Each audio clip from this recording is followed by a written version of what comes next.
Hello everyone, it's Kay here, and I've got that book out again, the camera book. It feels like an age since I was here, but it's only because we've been so busy at home.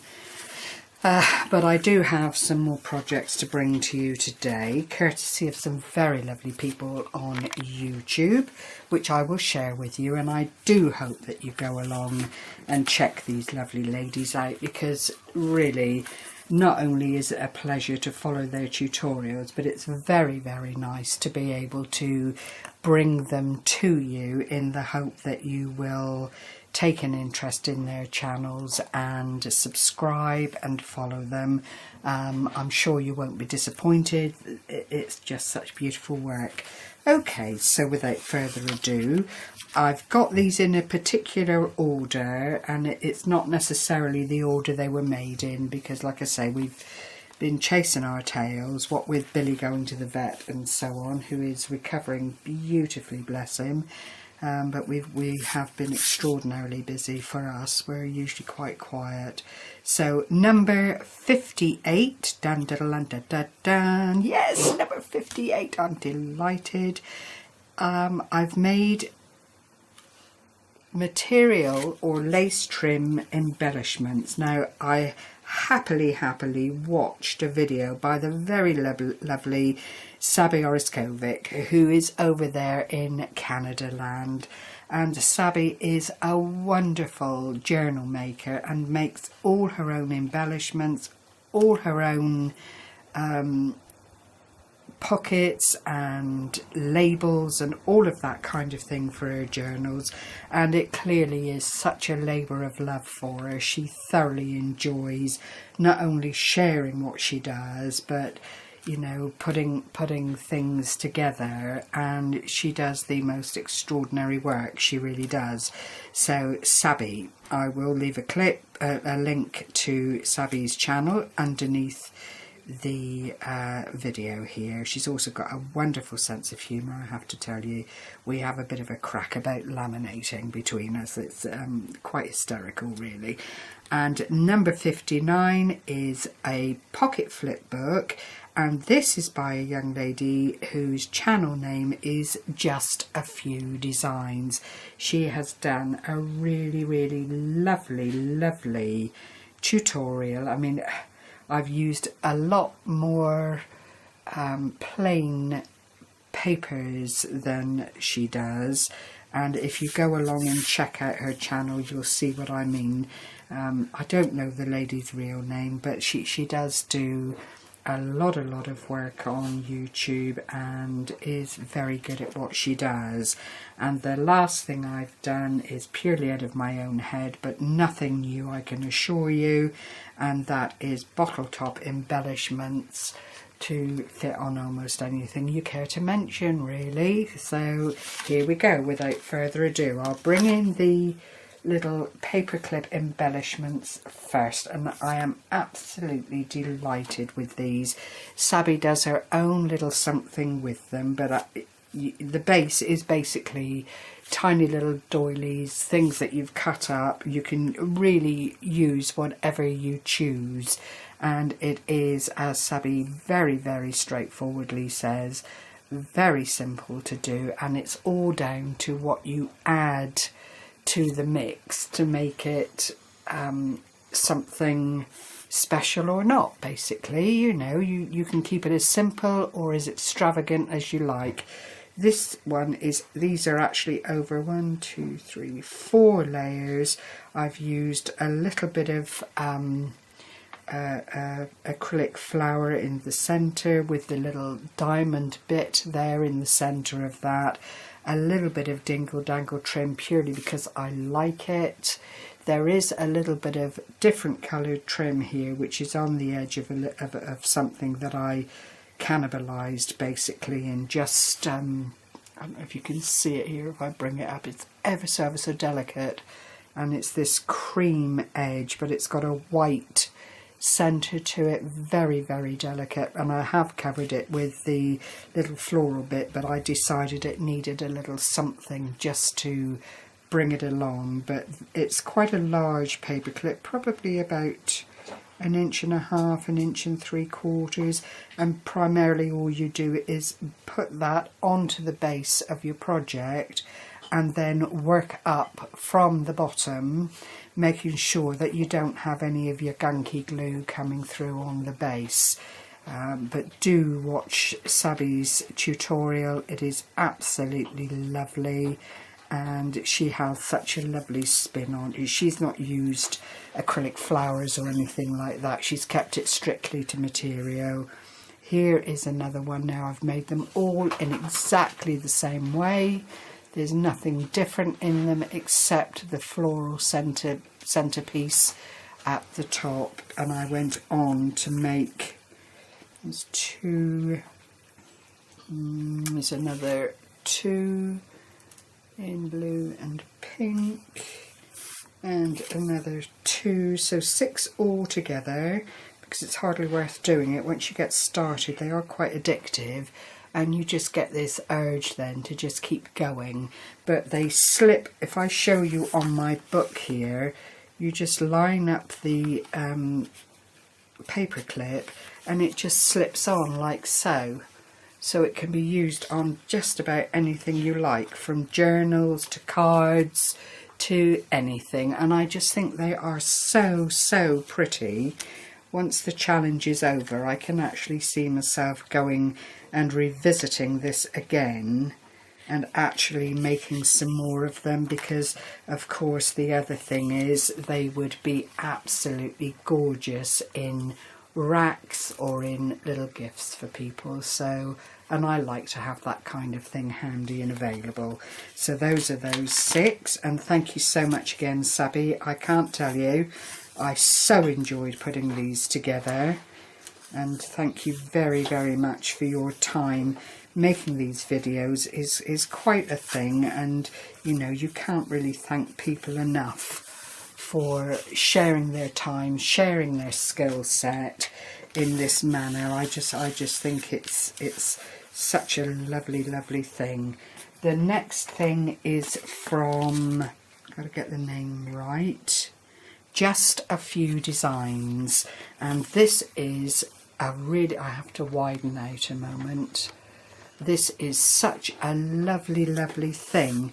Very easy in actuality to put together, but it is a hungry little monster for card and for paper. So, you know, unless you've got something that you want to come to the end of, or you have a specific specific paper line in mind when you go to make it, you can't really, well, I suppose you could use scraps, but it wouldn't have the same effect. However, this is just plain organza ribbon, which I've used to act as the closure. Very plain front, just a little banner and a heart there.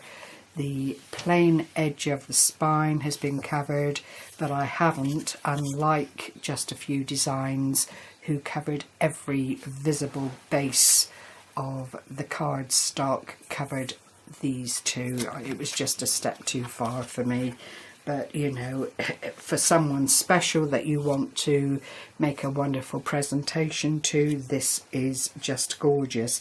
So you open it up, and it's actually a 3-way split, which is always very interesting.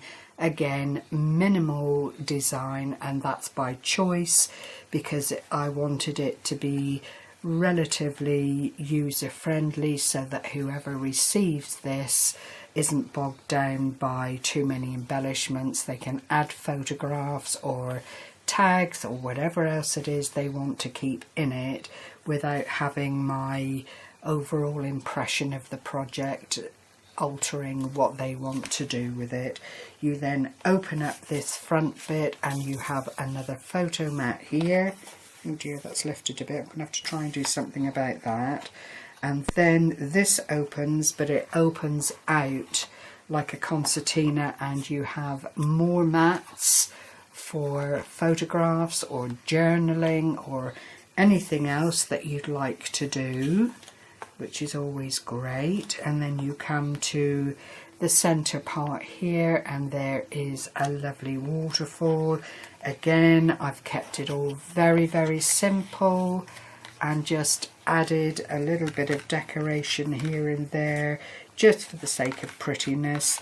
Everything is lined in between the waterfall, so it's all really, really tidy and ready to go. You could, needless to say, put a magnet under here if you wanted to and have that folded down, or another kind of closure, but by the time the flip book is actually closed up, it's all very secure. Again, minimal decoration.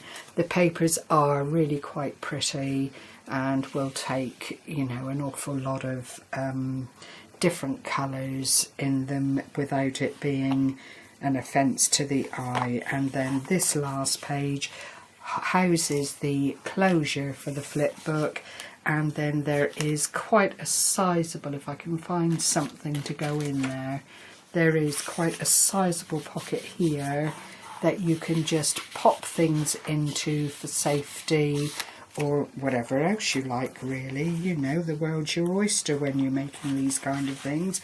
But I was absolutely thrilled with how it came out. Then there's a back flap here that you can add things to again, because that is all securely encompassed within the covers of the front and back, so nothing is actually left to the, you know, to the eye of anybody looking over your shoulder that you wouldn't perhaps want to share with them. It just concertinas and folds up so beautifully. But I was absolutely thrilled to find this little project. I just think it's very, very versatile and open to such a lot of uses. So I made note of the tutorial and went on to make it myself. But you can actually really glitz this up if you want to. It doesn't have to be as plain as I've made it. Now, if I close that properly, probably not. It folds in a specific way so that you don't have anything showing, but I'll rectify that later. But you could have a series of them on a bookshelf and no one would be any the wiser as to what it was. You could label if it was for a child, for perhaps, or a new baby, and put their life from 0 to 1 and so on and so forth. It's just such a great idea. So I had to go and make that, another little flight of fancy. And then the final project are the altered bottle caps. I was looking for something completely different, as always, and fell across, or bumped into, or whatever you like, these lovely white little bottle caps, which I've embellished then with some chain, one of these little fob holders that just sits onto the top. This is a lobster clasp here, so you know, you can pop something onto that holder, something else onto that holder if you'd like to. The image is just a lady's shoe. I don't know if I can tighten up the view at all. Wait one moment. Oh yes, without spoiling it. But the centre image, which is also under the epoxy dome there, and then on the bottom, by way of a little dangle, is a teapot and a lovely glass bead just on a little bit of chain. And the chain and the embellishment holder at the top are just pierced through the bottle top to keep it safe. So that's the first one. I'll just move that out of the way a moment. The second one is a little beastie. I don't know what beastie it is, but it's actually quite pretty. And it's got a nice little blue something to it, so I didn't feel out of the way by adding this little blue bead here and the word dream in a little embellishment there. I just think it all fits together quite nicely. It's a bit at odds because I only had silver jump rings of a size that would allow me to do what I wanted to do, but you know, for all of that, it's serviceable and it works, which is the main thing, so that's number 2. Number 3 is a hot air balloon. They're all embellished with a little bit of chain, with a little dingle dangle thing on the bottom and a bead, and there's your hot air balloon, and the same mechanism at the top for keeping it safe, but ideal, as I say, for additions to journals or a card or something of that nature that you might just want to add. Again, a great little gift for racks and that kind of thing. Here's a lovely timepiece. Oh, if it can come down and focus. Another lovely bead, which is absolutely gorgeous. It's tiny little flowers, and in there is Mr. Robin Redbreast, and he is looking particularly handsome in his new setting. Rather lovely. And then finally I have a little oyster pearl and a key, which is again really delightful. Just ordinary little somethings, but when they're all put together it can make a really very pretty addition to your project. So I quite enjoyed doing those. I haven't made any of those for the longest time. Well, not since they were in vogue really, which was a good while ago now. So that is my number 60. Again, a lovely little something to celebrate a 60 number. So I'm absolutely thrilled to Little Mint Balls again to be moving forward with my challenge. And although I have to say I'm struggling, really struggling not to buy. I keep seeing things that I'd like to try, and you know, that's the hardest thing really. Just, but I've got so much here, it's ridiculous. So I am happily searching, finding, going, oh, I wondered where that was, whenever I come across something that went into the ether many moons ago. So thank you so much as always for joining with me for this lovely auspicious occasion of my 60th, only 40 to go, she says, and tries not to have a little mini panic attack. So I will love you and leave you, everyone. Thank you for your encouragement and for your kindness as always. It's so much appreciated, I can't tell you. Take care everyone, and happy crafting. Bye bye for now.